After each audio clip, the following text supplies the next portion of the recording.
when you talk about investments, what does it really mean? An investment or investing in something is putting your money in something that has value or someone with expectation that that something is going to bring in more money. It's going to build you wealth. That's an investment. And investing in something involves risk. It involves having the probability or knowing the probability that you're going to lose money or you're going to make money. So there's a low risk investment, there's a high risk investment. Low risk investment is one that you're almost guaranteed that you're going to get back your money. So that's why like sometimes people ask, hey, if I put my money in the shares market, like how much am I going to make? First of all, you have assumed that you're going to make money, but there is that assumption that you're going to lose money. So the assumption is the one that allows us to separate a high risk investment and a low risk investment. So high risk investments are investments that you are not sure you're going to make money. So one, you have to invest in a lot of money. You have to put in a lot of money. Because you've put in a lot of money, there's a high chance that when you're going to make money, you're going to make it big because you put in a lot of money. The shares market. You'll get to see that some of the rich millionaires, some of the rich billionaires buy shares in well-known companies like Tesla. They buy shares in big companies like Apple, Amazon. So those billionaires, the ones who made a lot of money, are the ones who have bought shares in such companies. They're not just one share, two shares, 50,000 shares, a lot of shares. So that's a high risk investment because if that company is going to fall down, they are going to lose big. And if they're going to win, they're going to win big. Whoever invested in Safaricom at its early stages is actually reaping big now because Safaricom has gone to become a big company. That's venture capital. You might win, you might lose, and you're putting in a lot of money. Another example of a high risk investor is one who takes a loan to buy a 33-seater Matatu. You take 5 million plus loan to buy these Matatus with expectation that you're going to be making more than 7,000 shillings or 8,000 shillings more than that per day, but you'll still be paying for that loan. But since there's a cash flow that's going to be coming in daily, you're going to manage it and you're going to make money in the long term, in the long run. That's a high risk investor because you buying a 33-seater Matatu like a Super Metro one is not a guarantee that you're going to be making money. It's not a guarantee that you're going to be able to pay off that loan. There was this TikTok video where I was asking people on some of the worst investments that they've made, and there was a lady who was talking about her taking a loan to buy a 33-seater Matatu that never made money. And she lost so greatly that she had to sell the Matatu at a loss. So that's an investor there. It's just that this time the investor lost. But the investor, the high risk investor, can also make money. The other high risk investment is cryptocurrency. Cryptocurrency is currency that is encrypted. Have you heard of the Bitcoin? Ethereum. So these are digital cash. These are digital assets that can be used to make payments. That's the whole idea. So this blockchain technology, whoever put their money there when Bitcoin was starting out, made a lot of money. But around 2022, November 2022, the market crashed. So people lost a lot of money. That's very high risk.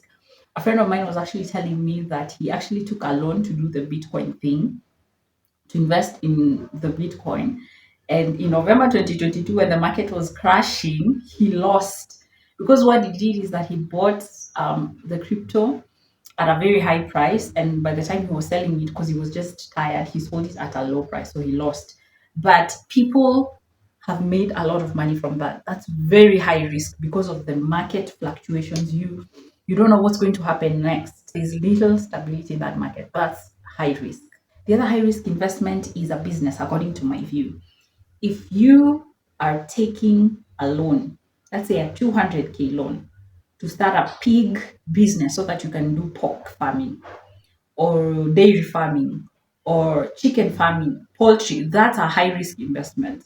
And this is because you don't know how it's going to perform, especially if you've not conducted your market research well. It's very high risk. In my view, any business is risky because you don't know, you can't guarantee the outcome. And that's the whole point of an investment. An investment involves risk. Low risk investments are like the normal savings account, like saving money in your bank savings account. It will earn you little interest, 6%, 7%, 8%. That's low risk because one, you are putting your money in a bank. the chances of you losing your money in a bank are very slim. Not that they're impossible, they are very slim. So the return that you're going to get is going to be very little. Saving money in a SACCO, saving money in mutual funds, in trust funds like money market fund, it's a good investment, but the returns are low. 8%, 9%, 12%, 11%, 13%, 16%. The chances of you losing money in a money market fund are very less. They are there, but they are less because your money has been used to invest in other low risk investments. The other low risk investment is investing in treasury bills and treasury bonds. Those ones are low risk because you are lending money to the government, and that's like the safest route. You're going to get back your money. You're going to get the government is going to give you back your money unless it's going to go bankrupt. And the chances of that happening is low. Not that it's impossible, it's low. It's like the safest way to get back your money.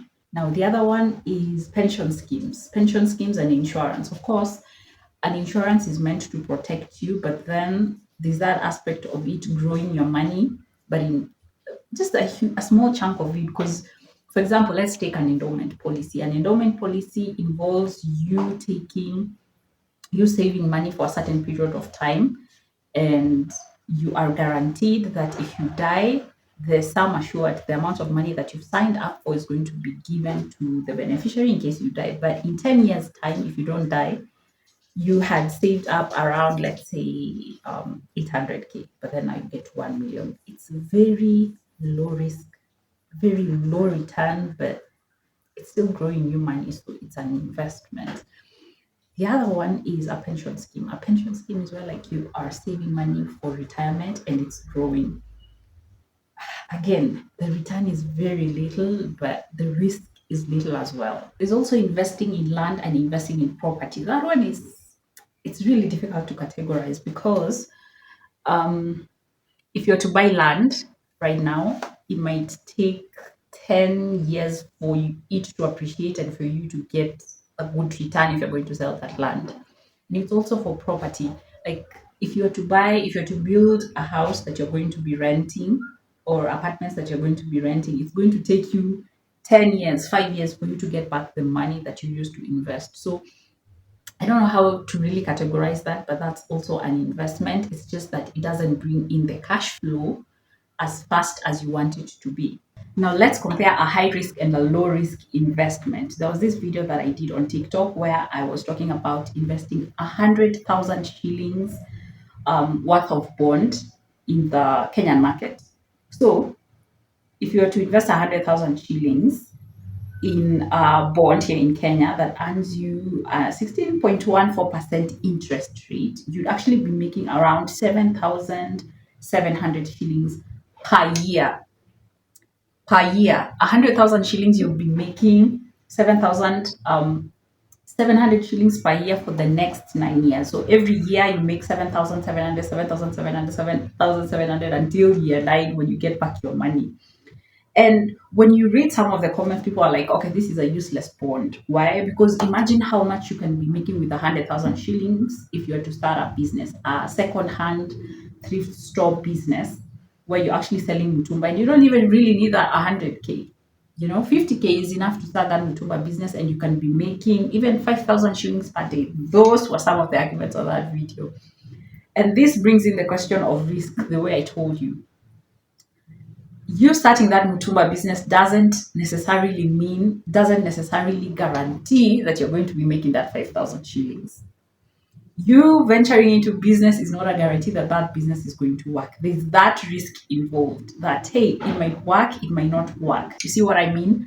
A high risk investment like a business, if you're to put that 100K there, if it's successful, you can be making more than 5,500 shillings in a day. Even that 7,700 shillings in a day, that takes you a whole year to make money. Where should you invest in? Are you a low risk investor? Are you a high risk investor? It depends.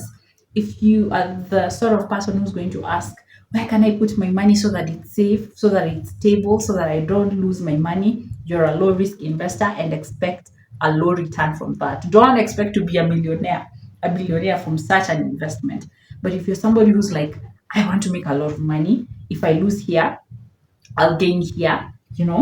If you're that type of person who doesn't look at stability, you're the one who's looking at the interest rates. What are the current interest rates? Is it 20%? Is it 50%? I'm putting my money there. That is a high risk investor, and be prepared to lose it all or to gain it all. Cheers.